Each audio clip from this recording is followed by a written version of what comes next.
Ya, assalamualaikum warahmatullahi wabarakatuh. Nama saya Nuri Hatri Santoso. Di sini kita akan membahas tentang ketenaga kerjaan. Video ini dibuat untuk memenuhi tugas Bapak Supriyono. Langsung saja, yuk. Ketenaga kerjaan ya. Let's do it.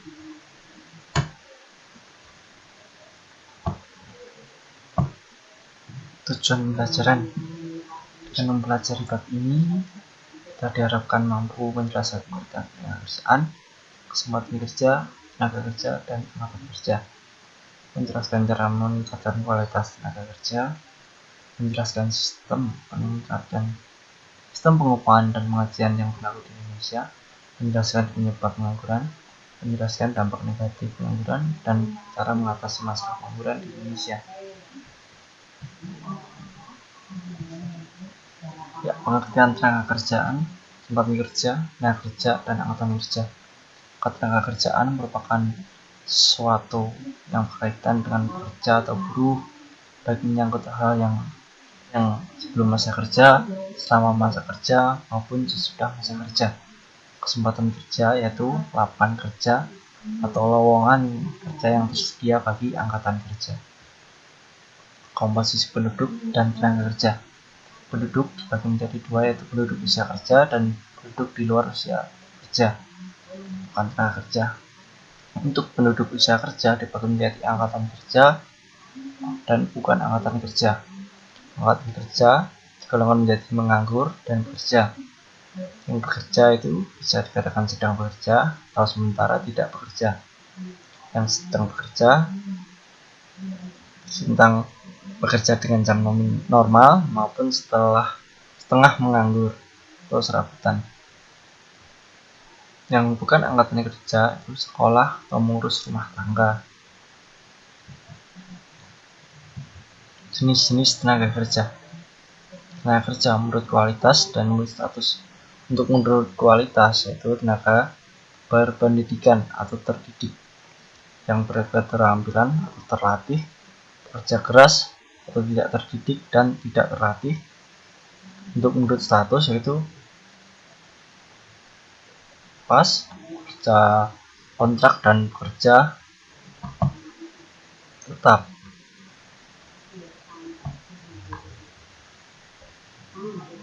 Rasio ketergantungan indikator tenaga kerjaan. DR jumlah penduduk usia non produktif per jumlah penduduk usia produktif dikali 100%. Untuk TPAK atau tingkat partisipasi angkatan kerja, jumlah angkatan kerja per jumlah penduduk usia angkatan kerja dikali 100%.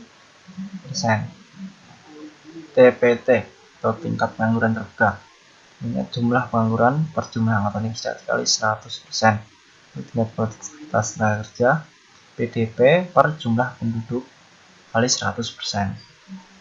Peraturan ketenagakerjaan, peraturan atau perundang-undangan yang dimaksud untuk memberikan rasa aman bagi pelaku ekonomi dalam melaksanakan kegiatannya. Undang-Undang Nomor 13 Tahun 2013. Upaya meningkatkan kualitas tenaga kerja. Sebelum masuk ke dunia kerja itu, orang tenaga kerja harus sudah memiliki sejumlah nilai lebih berupa tingkat pendidikan atau keterampilan tertentu yang lain. Untuk itu perlu adanya usaha untuk meningkatkan mutu tenaga kerja yang dari pihak pemerintah, swasta, perusahaan, atau individu. Sistem upah di Indonesia tergantung pada berbagai kondisi, antara lain jika penawaran lebih besar daripada permintaannya, upah cenderung turun. Begitu pula sebaliknya.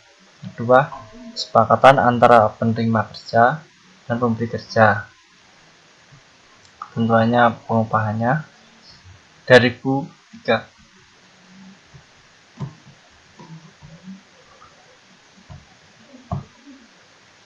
Upah minimum, ya ini tabel ya. Upah minimumnya berdasarkan peraturan pemerintah nomor 25 tahun 2000 tentang kewenangan pemerintah dan kewenangan provinsi sebagai daerah otonom, maka diberlakukan upah minimum provinsi atau upah minimum kabupaten atau kota. Sebentar.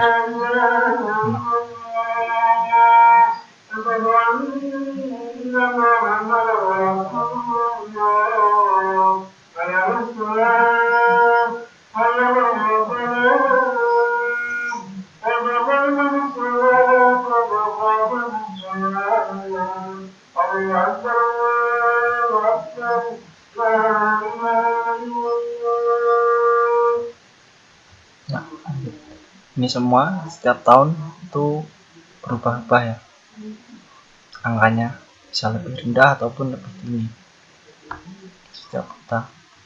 Ya, pengangguran, tingkat pekerjaan, sedang mencari pekerjaan atau sedang mempersiapkan suatu usaha baru.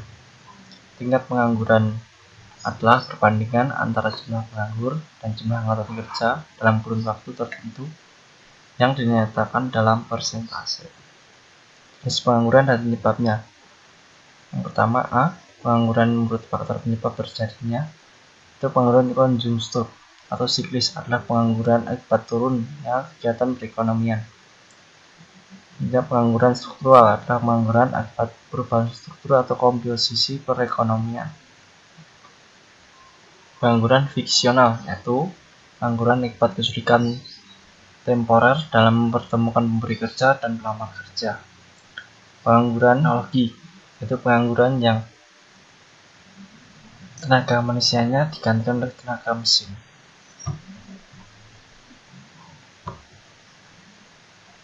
Jenis pengangguran bercirinya. Pengangguran terbuka adalah saat orang sama sekali tidak bekerja dan berusaha mencari kerja. Setelah menganggur adalah saat orang bekerja tetapi tenaganya kurang termanfaatkan. Pengangguran terselubung yaitu saat tenaga kerja tidak bekerja optimal. Pengangguran musiman yaitu pengangguran saat pergantian musim, contohnya saat menunggu panen. Dampak pengangguran terhadap pembangunan nasional. Apabila pengangguran tinggi, maka nilai komponen upah akan semakin kecil. Dengan demikian, maka nilai pendapatan nasional dan pendapatan per kapita akan semakin kecil. Apabila tingkat pengangguran tinggi, jumlah orang yang membayar pajak penghasilan berkurang, akibatnya penerimaan negara juga berkurang. Semakin lama orang menganggur, maka semakin besar beban psikologis yang harus ditanggung.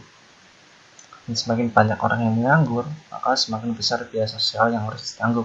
Contohnya biaya keamanan dan biaya peradilan atas peningkatan kriminalitas. Ini terjadi di saat era pandemi COVID kemarin, sempat menyelesaikan juga. 4. Cara mengatasi pengangguran.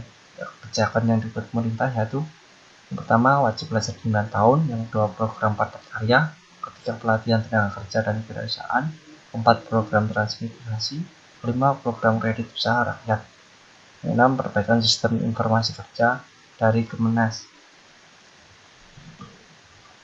Yang 7. Program pemberdayaan masyarakat.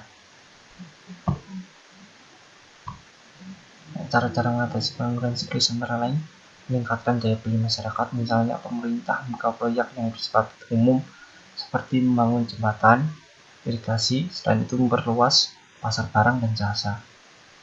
Yang kedua, cara-cara mengatasi pengangguran struktural adalah dengan mengadakan pendidikan dan pelatihan, memindahkan tenaga kerja ke tempat yang membutuhkan, meningkatkan mobilitas tenaga kerja, dan menyediakan industri padat karya. Cara mengatasi pengangguran regional adalah mengusahakan informasi lengkap tentang lowongan kerja. Pengangguran regional tidak bisa dihilangkan, hanya bisa dikurangi. Cara mengatasi pengangguran musiman yaitu pemberian informasi lowongan kerja pada waktu tertentu dan melatih agar memiliki keterampilan lain untuk menunggu musim tertentu. Peran tenaga kerja dalam bangunan. Menurut Undang-Undang Nomor 13 Tahun 2003 Pasal 4, pembangunan ketenaga kerjaan bertujuan untuk memberdayakan dan mendayagunakan tenaga kerja secara optimal dan manusiawi.